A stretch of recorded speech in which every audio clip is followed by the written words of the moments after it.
The Bible says that sin is lawlessness. Simply put, sin is not following one of God's commandments. Some people have a very shallow view of the commandments, but God's laws are actually deep internal principles. That's why God says that unfounded anger is like murder, and lustful looks are even a form of adultery. Really, following God's laws are saying that His way is better than our own. It's about faith. That's why the Bible says that anything that is not of faith is sin. Of course, God doesn't count us guilty when we don't know that we're doing wrong.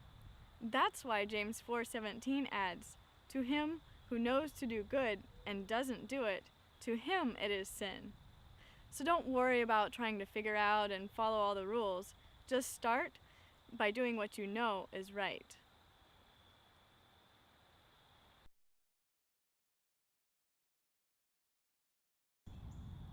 The purpose of the law is to show us that we are sinners, for by the law is the knowledge of sin. Most people think that they're good, but when we look at God's standard, we begin to realize that our good works are not good enough. We are still sinners.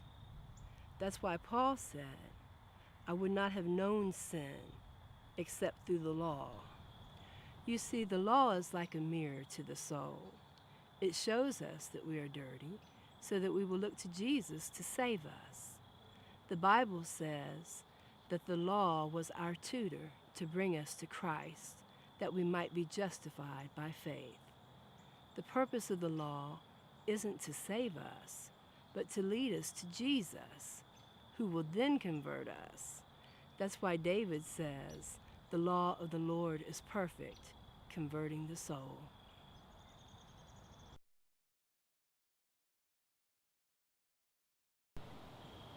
When we accept Christ, God says, "I will put my law into their minds. I will write it on their hearts." We begin to look at the law in a whole new way. We say with David, "I love your law." We actually want to start keeping the law. And Jesus comes into our hearts and lives and gives us the power to keep it. That's why, before we knew Jesus, our attempts to keep the law were impossible. It's like buying a present for someone you don't like.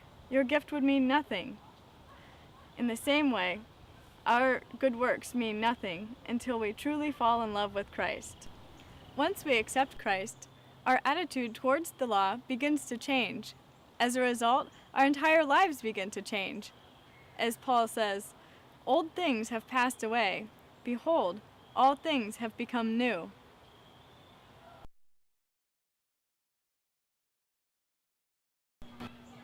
The issue isn't really about keeping all the commandments all the time. It's about loving Jesus so much that you never want to break any of his commandments. Once Jesus comes into your heart, he gives you the power to keep the law. Then once you fall in love with Jesus, you'll try to keep the law. And those people who try to keep the commandments, who try to overcome their sins, will receive the power of God to help them. Yes, God can supply the power to overcome every sin in your life. One by one, you must fight against sin, overcoming each one. While sin will rise up, you must fight against it.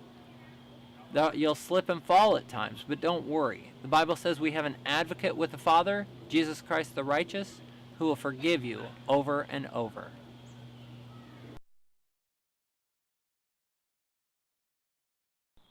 Yes. When asked how to get into heaven, Jesus replied, "Keep the commandments." In fact, in the very last chapter of the Bible, it says, "Blessed are those who keep his commandments, that they may receive the gift of the tree of life." Through Christ they obeyed and earned the gift of the tree of life. Yes, the 10 Commandments are still the standard of getting into heaven. Jesus did not come to get rid of the law, but instead, he said, "Till heaven and earth pass away, one jot or one tittle will by no means pass from the law until all is fulfilled. God's laws are not the 10 suggestions, but commandments.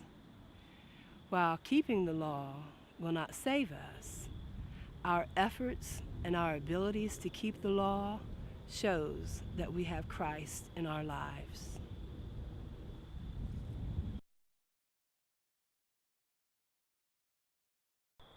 No, the Bible actually says that the handwriting of requirements were nailed to the cross. It then goes on to name some of them, like food and drinks, new moons, Sabbaths.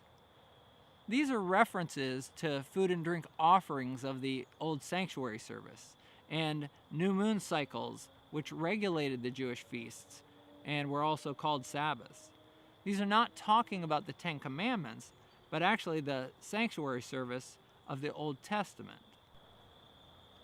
Just compare Colossians 2:14-16 with Ezekiel 45:17, Hosea 2:11, and Nehemiah 10:32 and 33.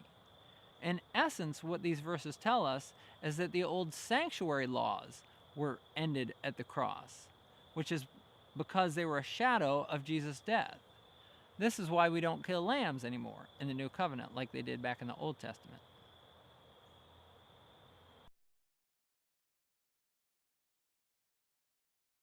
When Paul says that we should serve in the newness of the Spirit, he was not saying that the Spirit does away with the letter of the law. Let me explain. The Spirit is like love, and the letter is like obedience. So you wouldn't say, I'm going to keep the Spirit, but not the letter of the law. That would be like saying, I love you, and I'm going to kill you. The Spirit and the letter go together. If you love, you will automatically obey. And if you keep the Spirit, you will automatically keep the letter of the law. That's why Jesus says, if you love me, keep my commandments. You see, the Jews were really good at keeping the letter of the law. They outwardly obeyed, but they didn't have love. So that's why Paul says, don't just keep the letter of the law, keep the law in the newness of the Spirit.